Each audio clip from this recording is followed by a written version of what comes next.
Lasha Loves Life. I am Gayla Lasha, and today I'm going to be showing you guys how I prep my plants to come back inside after they have been out on the porch for the spring and the summer. Alright y'all, so the very first thing I do is wipe down all the plants. I want to make sure they're nice and clean, they don't have any bugs or anything like that before I bring them back inside. There I just removed the bottom of the planters so I could check the roots. Some of the plants had to be repotted. I had a couple that were kind of sitting in water, and then some of them just had overgrown the pots that they were in.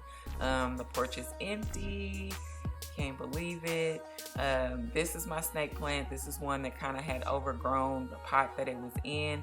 I'm also transitioning all of my pots from the terracotta pots, the ceramic pots, into these self-watering planters. I absolutely love these planters, and I get these from Target.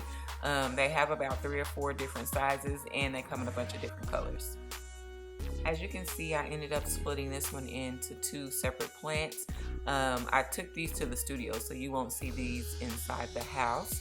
But once I get everything wiped down, repotted, and whatever else I need to do, I start bringing them inside.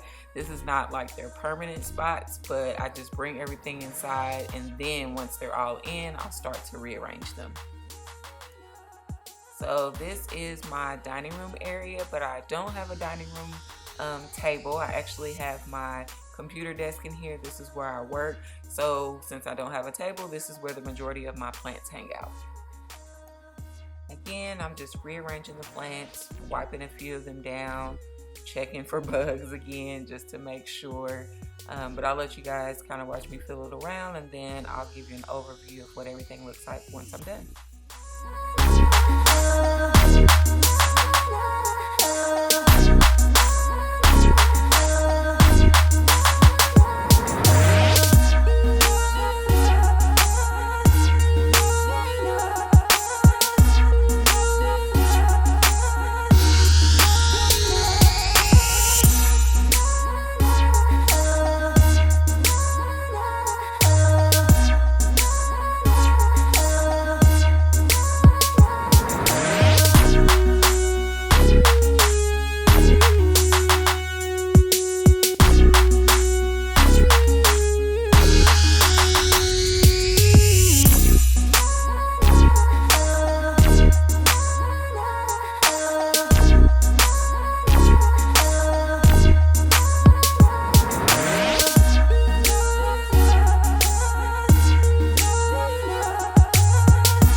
Alright you guys, that is it. But before I go, I wanted to throw this clip in because these plants are in my actual office, but it's in the back of the house. Nobody ever really gets to see these, but they're some of my favorite plants. So my caletheas are in here. A few of my propagating projects are in here, and I just wanted to show them some love because nobody really gets to see them. But yeah, that's it.